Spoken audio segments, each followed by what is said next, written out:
अस्सलाम वालेकुम स्टूडेंट्स। हमने लास्ट टाइम चैप्टर नंबर 5 में न्यूमेरिक फंक्शंस को रीड किया था, जिसमें हमारा फर्स्ट फंक्शन था एबीएस फंक्शन, जो किसी भी गिवन स्टेटमेंट में से एब्सोल्यूट नंबर को प्रेजेंट करता था विदाउट एनी साइन। सेकंड जो था हमारे पास फंक्शन वो था इंट फंक्शन, जो इंटीजर प्रोवाइड करता था। शर्त ये थी कि ये जब इंटीजर प्रोवाइड करता है, यानी कि उसके डेसिमल पार्ट को रिमूव करता है, तो ये मिनिमम वैल्यू को प्रोड्यूस करता था। इसके बाद जो थर्ड फंक्शन था वो था एसक्यूआर फंक्शन। एसक्यूआर फंक्शन का मकसद क्या था कि ये किसी भी पॉजिटिव नंबर यानी कि 0 या 0 से बड़ा नंबर जो है उसका वो स्क्वायर रूट फाइंड आउट कर सकता है। उसके बाद फोर्थ फंक्शन था साइन फंक्शन, जो ट्रिग्नोमेट्रिक रेशियोज़ के लिए इस्तेमाल किया जाता है। फ़र्क इतना है कि ये फंक्शन जो है वो रेडियन के लिए डिज़ाइन किया गया था, लेकिन आप उसको सिंपल फार्मूला के साथ डिग्री में भी कन्वर्ट कर सकते हैं, मल्टीप्लाइंग बाय π/180। और ये भी मेंशन किया गया था कि बाकी जितने भी जो हैं वो टेंजेंट हो गया, कोसाइन हो गया, और बाकी उसके जो भी वेंडर्स हैं उनको भी इसी फार्मूले के ज़रिए फाइंड आउट किया जा सकता है। फिफ्थ पे हमारे पास जो फंक्शन था वो था फिक्स फंक्शन। फिक्स फंक्शन का मकसद क्या था कि ये हमारे गिवन नंबर में से सिंपल नंबर को, इंटीजर को फाइंड आउट करेगा, यानी कि वो उसके डेसिमल पार्ट को रिमूव कर देगा। फ़र्क इतना होगा कि ये मिनिमम वैल्यू को शो नहीं करेगा। इसको मैंने मज़ीद समझाया था, अभी एग्ज़ाम्पल प्रॉब्लम हो तो मुझे शेयर कीजिएगा। इसके बाद जो सिक्स्थ फंक्शन था वो था टैब फंक्शन। टैब फंक्शन एक ही टाइम में एक से ज़्यादा स्पेसेस लेने के लिए इस्तेमाल किया जाता है। इसको भी मैंने डिटेल में डिस्कस किया था। और हमारा जो सेवन्थ टॉपिक था यानी कि फंक्शन था वो था RND फंक्शन, जो किसी भी रैंडम नंबर को स्क्रीन पर प्रिंट करवाने के लिए इस्तेमाल किया जाता है। और ये 0 to x यानी कि जो नंबर आप देंगे 0 से लेकर उस नंबर तक किसी भी इंटीजर को रैंडमली प्रोड्यूस कर सकता है। एक एग्ज़ाम्पल पेज नंबर 64 पे है, देख लेते हैं उसको। लाइन नंबर 10 पे लिखा हुआ है for i is equal 1 to 5, यानी कि जो लूप है ये 1 to 5 तक मूव करेगा, यानी कि 5 मरतबा चलेगा। और हर मरतबा जो i है यानी कि कंट्रोल वेरिएबल या लूप वेरिएबल, ये 1 के इंक्रीमेंट से 5 तक पहुंचेगा और लूप कंप्लीट हो जाएगा। इसके बाद line number 20 print int RND, और जो साइंटेक्स है उसके रिलेटेड स्टैटिक 101, यानी कि 0 से लेकर 101 तक ये किसी भी रैंडम नंबर को प्रोड्यूस करेगा हर मरतबा जब भी लूप एग्जीक्यूट होगा या ये स्टेटमेंट एग्जीक्यूट होगी। लाइन नंबर 30 नेक्स्ट आई ये बता रहा है कि इस लूप ने 5 मरतबा यानी कि आई की फाइनल वैल्यू 5 तक चलना है, और अगर 5 तक नहीं आया तो ये दोबारा उसको ऊपर रिपीट करेगा, और अगर 5 आ गया है तो ये उसको बाहर निकाल देगा लूप की बॉडी से। इसके बाद लाइन नंबर 40 एंड यानी कि एंड स्टेटमेंट इस्तेमाल की गई है और हमारा प्रोग्राम एंड हो गया। इसकी रनिंग में देखिए जी कि जब लूप की वैल्यू यानी कि आई की वैल्यू 1 होगी तो स्टेटमेंट क्या होगी कि प्रिंट इंट एक इंटीजर प्रिंट करें जो RND जो इस रैंडम नंबर 101 के दरमियान हो, और उसको प्रोड्यूस किया गया 53। इस तरीके से आई की वैल्यू 2 हुई तो दूसरा नंबर जो 30 आया, फिर तीसरा नंबर 31, फिर चौथा नंबर 51, और फिफ्थ नंबर जो था वो 5 था। इसके बाद जो हमारे पास 8 नंबर पे जो फंक्शन है वो है लॉग फंक्शन। इसका मकसद लॉग फाइंड आउट करना है। पर्पस क्या है इसका? To return are natural logarithm log in basic is a logarithm to the base is equal to 0.718282। इसके बाद इसका फॉर्मेट सिंपल आप देख लें कि लॉग और एक्स जिस वैल्यू का आपने लॉग फाइंड आउट करना है। एग्जांपल भी देख लें, प्रिंट लॉग 10, और आंसर जो आया है वो क्या है 2.302585। इसके बाद 9th नंबर पे जो फंक्शन है वो है SPC यानी कि स्पेस के लिए। इसका जो पर्पज़ है वो भी देख लें। Skips x spaces in print statement SPC may only be used with print or lprint statement. The argument n must be in the range 0 to 255 if x is greater than the defined width of the printer or the screen. The value used will be in n mode width.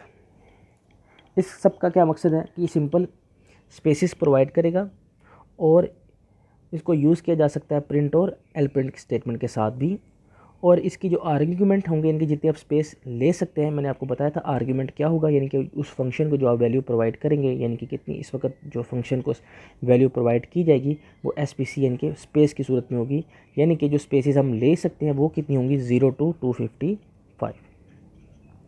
कह रहा है if x is greater than the defined width of the printer, और अगर जो आपने value space की दी है, इनके आप कहते हैं कि मुझे 300 स्पेस चाहिए, हालांकि जो हमें लिमिट दी गई है वो 0 to 255 तक है, तो फिर क्या होगा, और the screen the value used will be n mode width, तो उसको n यानी कि जो वैल्यू नंबर आपने प्रोवाइड किया उसको विड्थ के साथ मोड लेगा, यानी कि जो रिमेनिंग होगी उसके हिसाब से वो उसको प्रिंट करेगा। अब आपने समझना है कि मोड क्या था, ये चैप्टर नंबर 2 में डिस्क्राइब किया गया है। इसकी एग्जांपल देख रहे हैं, प्रिंट ओवर स्पेस 15 और 3। तो अब क्या है कि प्रिंट किया उसने ओवर और 15 स्पेसिस ली हैं जो उसने प्रेजेंट किए हैं कुछ इस तरीके से कि 1 2 3 4 5 6 7 8 9 और 10 को दोबारा उसने 0 लिया है, और फिर 1 2 3 4 5 यानी कि टोटल 15 स्पेसिस लिए हैं, और फिर लिखा हुआ आया है 3। इसके बाद 10th नंबर पे जो हमारे पास है बीप फंक्शन, इसका जो पर्पज़ है to sound the speaker at 800 hertz 800 cycles per second for 1/4 of a second, यानी कि 1 क्वार्टर सेकेंड के ऊपर ये 800 हर्ट्ज का जो है वो बीप साउंड प्रोड्यूस करता है। आपने अक्सर बीप का साउंड सुना भी होगा, कंप्यूटर से आता है, और फॉर्मेट में बीप आपने लिखना होगा। इसके बाद पेज नंबर 65 पे है date function. Date function simply हम क्या करते हैं, डेट को देखने के लिए या चेंज करने के लिए, this statement is use to set और रिट्रीव, यानी कि स्क्रीन पर दोबारा देखने के अमल को हम क्या बोलते हैं, retrieve the current date. Format में डेट है, स्ट्रिंग क्योंकि साथ इसके इस्तेमाल किया गया है, इज इक्वल वी स्ट्रिंग, और v string is equal date string, where v string is a valid string literal और variable. V string can be any of the following format when assigning the date. Date के जो format है वो देख लीजिए, MMDDYY या MMDDYY ये format है, एक में उसने स्लैश यूज़ किया और एक में अंडरस्कोर टाइप जो है वो हाइफन यूज़ किया उसने। उसके बाद MMDDYY जो है वो उसने डैश इस्तेमाल किया और एक में स्लैश इस्तेमाल की है। इसके बाद जो हमारा टॉपिक है वो है स्ट्रिंग फंक्शन। स्ट्रिंग फंक्शंस मैंने पहले भी बताया था कि ऐसे फंक्शन जो स्ट्रिंग के ऊपर अप्लाई किए जाएं। String function are use to process character strings and produce the numeric values और स्ट्रिंग वैल्यूज़। स्ट्रिंग फंक्शन जो है वो स्ट्रिंग्स वैल्यूज़ के ऊपर अप्लाई किए जाएंगे, न्यूमेरिक फंक्शन न्यूमेरिक वैल्यूज़ के ऊपर अप्लाई किए जाएंगे। जो मेजर डिफरेंस है दोनों का वो ये है कि स्ट्रिंग फंक्शन का जो रिज़ल्ट है वो न्यूमेरिक भी हो सकता है और स्ट्रिंग भी, जबकि जो न्यूमेरिक फंक्शन है जब उनको न्यूमेरिक वैल्यूज़ प्रोड्यूस की जाएंगी, ठीक है, प्रोवाइड की जाएंगी, तो जो रिज़ल्ट प्रोड्यूस होगा वो सिर्फ न्यूमेरिक होगा, यानी कि न्यूमेरिक का रिज़ल्ट सिर्फ न्यूमेरिक होगा, और स्ट्रिंग का रिज़ल्ट न्यूमेरिक भी हो सकता है और स्ट्रिंग भी। इसकी एग्जांपल से आपको समझ आ जाएगा। जो हमारा फर्स्ट फंक्शन है वो है len function. len function purpose to return the number of character in string x। The x string is any string expression.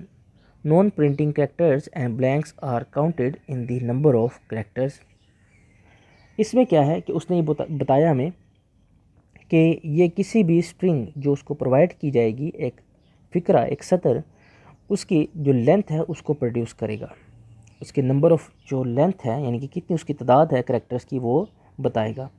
और ये भी मेंशन किया गया है कि इसमें नॉन प्रिंटिंग कैरेक्टर्स और जो ब्लैंक स्पेसिस हैं वो भी ऐड होंगी।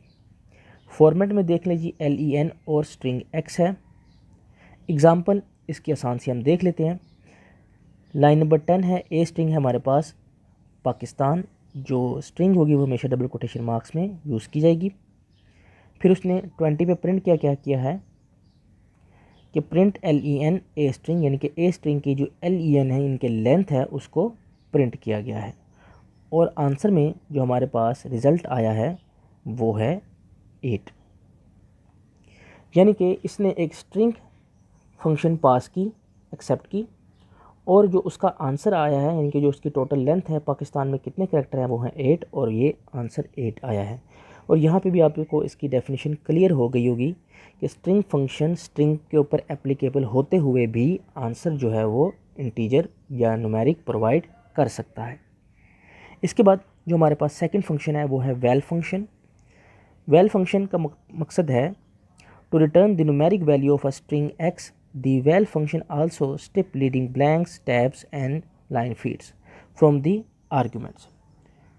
Argument string, if the first character of x string is not numeric, the val function will return 0। यानी कि ये किसी भी एक स्ट्रिंग में जो न्यूमेरिक वैल्यू होगी उसको प्रिंट करेगा, और अगर उस स्ट्रिंग में जो फर्स्ट नंबर है, जो फर्स्ट डिजिट है या फर्स्ट जो लेटर्स लिखे गए हैं वो न्यूमेरिक या जो है वो अदाद शुमार से ताल्लुक़ नहीं है, डिजिट्स नहीं है, तो ये 0 प्रोवाइड करेगा। और अगर उसमें कोई न्यूमेरिक है तो ये उस न्यूमेरिक को प्रोड्यूस करेगा at the first of the given string. मज़ीद कोई प्रॉब्लम हो तो मुझसे शेयर कीजिएगा। इन डेफिनेशंस को अच्छे से रीड करें, इनकी एग्जांपल्स को और इनके सिंटैक्स को पढ़ें। मज़ीद की प्रॉब्लम हो तो शेयर करें। अस्सलाम वालेकुम।